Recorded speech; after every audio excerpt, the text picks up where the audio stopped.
السلام علیکم ورحمۃ اللہ وبرکاتہ۔ ناظرین اکرام، امید کرتا ہوں آپ سب خیر و عافیت سے ہوں گے اور اپنے گھروں میں خوشحال ہوں گے۔ ناظرین اکرام، رمضان المبارک کا مہینہ چل رہا ہے اور عید بھی آنے والی ہے۔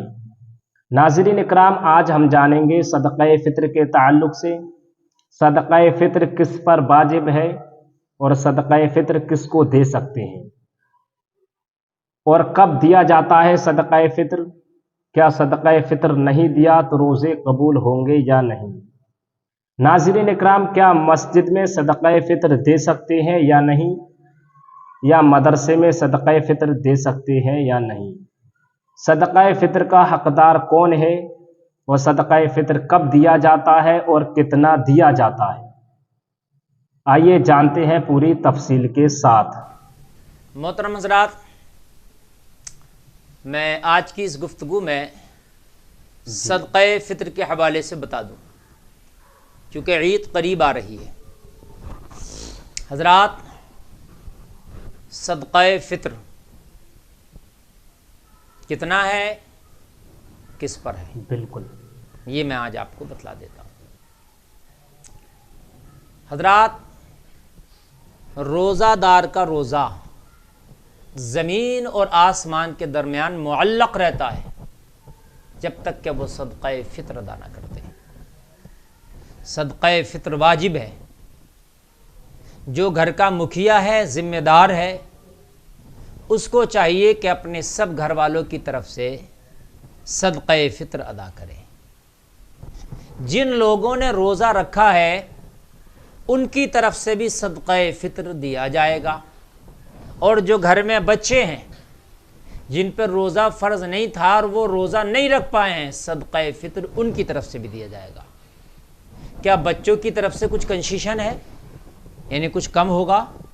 تو جتنا صدقہ فطر بڑے کا ہے اتنا ہی بچے کا بھی ہے۔ حد یہ ہے کہ تمہارے گھر میں اگر دودھ پیتا بچہ بھی ہے تو اس کا بھی صدقہ فطر جائے گا، اور حد یہ ہے کہ اگر آپ کے گھر میں عید کا چاند دیکھنے سے پہلے اگر بچہ پیدا ہوا تو اس کا بھی صدقہ فطر جائے گا۔ کوئی لوگ بیماری کی وجہ سے روزہ نہیں رکھ پاتے تو ان کا بھی صدقہ فطر جائے گا۔ کچھ لوگوں نے کچھ روزے رکھے تھے، کچھ چھوڑ دیے تھے پریشانی کی وجہ سے، ان کا بھی صدقہ فطر اتنا ہی جائے گا۔ صدقہ فطر کب نکالنا چاہیے؟ تو میں آج آپ کو بتا دوں، عید کی نماز جو آپ دوگانہ پڑھتے ہیں اس کے ادا کرنے سے پہلے صدقہ فطر ادا کر دینا چاہیے۔ اس سے پہلے صدقہ فطر نکال دینا چاہیے۔ اچھا، صدقہ فطر کتنا ہے؟ تو میں آپ کو بتاؤں، ایک صدقہ فطر ایک آدمی کا، مرد اور عورت کا برابر ہے۔ 2 کلو 45 گرام گیہوں، جی، جو گیہوں ہم عام طور سے استعمال کرتے ہیں، کھاتے ہیں، وہ گیہوں کی قیمت یا اس کا وزن، 2 کلو 45 گرام گیہوں کی قیمت یا اس کا وزن آپ نے دینا ہے ایک صدقہ فطر میں۔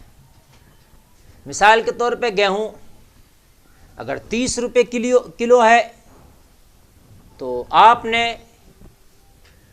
30 روپے کلو کے اعتبار سے جتنی نقدی بن رہی ہے 2 کلو 45 گرام گیہوں کی نقدی ادا کریں گے۔ اچھا، صدقہ فطر کس کو دے سکتے ہیں؟ تو حضرات میں بتا دوں، جن کو زکوٰۃ دے سکتے ہیں ان کو صدقہ فطر بھی دے سکتے ہیں۔ کیا اپنی رشتہ داری میں دے سکتے ہیں؟ ہاں، اپنی رشتہ داری میں صدقہ فطر دے سکتے ہیں۔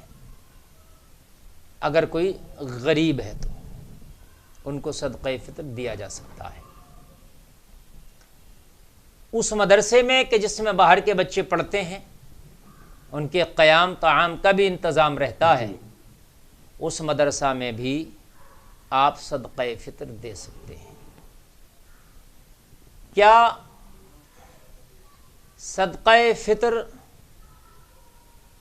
آپ بالکل مسجد کو دے سکتے ہیں تو صدقہ فطر مسجد کو نہیں دے سکتے. مدرسے کو تو دے سکتے ہیں جس مدرسے میں قیام طعام کا بچوں کا انتظام ہے، لیکن مسجد کو نہیں دے سکتے. یہ کچھ باتیں تھیں صدقہ فطر کے حوالے سے جو میں نے بتائیں. اللہ ہم سب کو اس پر عمل کی توفیق عطا فرمائے.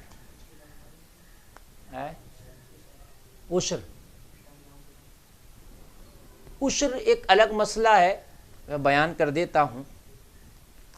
دیکھیے عشر جو ہے اللہ نے 8ویں پارے میں فرمایا عشر کے حوالے سے وَآتُوا حَقَّهُ يَوْمَ حَصَادِهِ، جس دن آپ اپنی کھیتی کاٹیں اسی دن اس کا حق ادا کریں. یہ اس آیت کا مفہوم ہے، یعنی عشر دیں.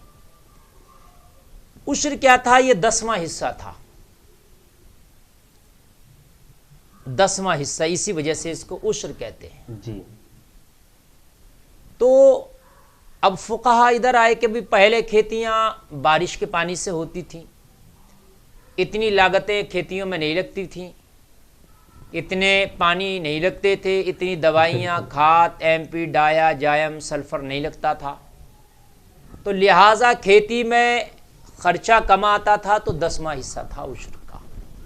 لیکن آج کھیتی بہت زیادہ لاگت چاہتی ہے اور بہت زیادہ خرچہ آتا ہے کھیتی میں، تو اس وجہ سے فقہا نے اس 10ویں حصے کو بڑھا کے 20واں حصہ کر دیا.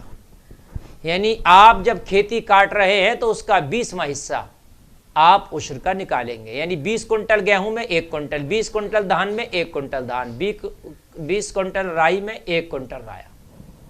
اب کم ہے تو اس کے اعتبار سے کم، زیادہ ہے تو زیادہ. ہر چیز کا آپ اس میں جو ہے عشر نکالیں گے.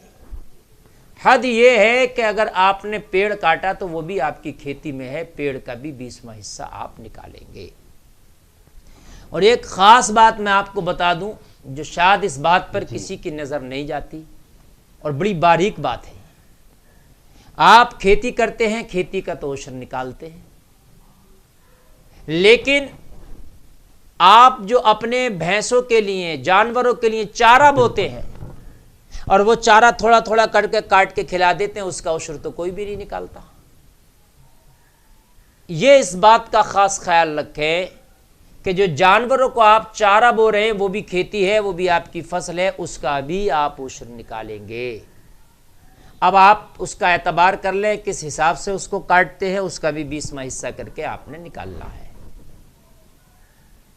ایک میرے استاد ہیں حضرت علامہ مفتی اکبر علی صاحب قبلہ نعیمی حفظہ اللہ تعالی. ایسے ہی میں حضرت کی بارگاہ میں بیٹھا تھا، اچانک اس مسئلے پہ حضرت نے توجہ دلائی. کہا بھائی مولانا گلفام صاحب، میرے ایک بار ذہن میں آیا کہ میں جو اپنے کھیتی میں چارہ بوتا ہوں جانوروں کے لیے، اس کا تو عشر ہی نہیں نکال پاتا. برسیم چرئی باجرہ تو ایسی کاٹ کے ہم کھلا دیتے ہیں. تو بولے بڑا عجیب مجھے فیل ہوا.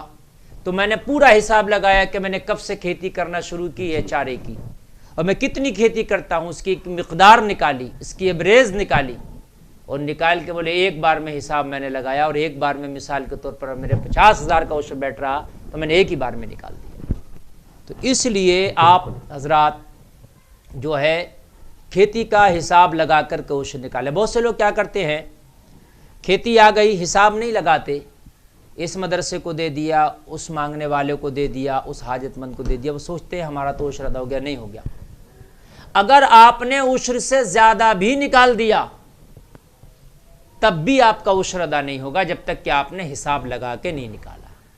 پوری کھیتی کا آپ حساب لگائیں گے، اور حساب لگانے کے بعد میں جتنا غلہ جتنا آپ کے پاس کھیتی ہوئی ہے اس سب کا آپ 20واں حصہ نکالیں گے.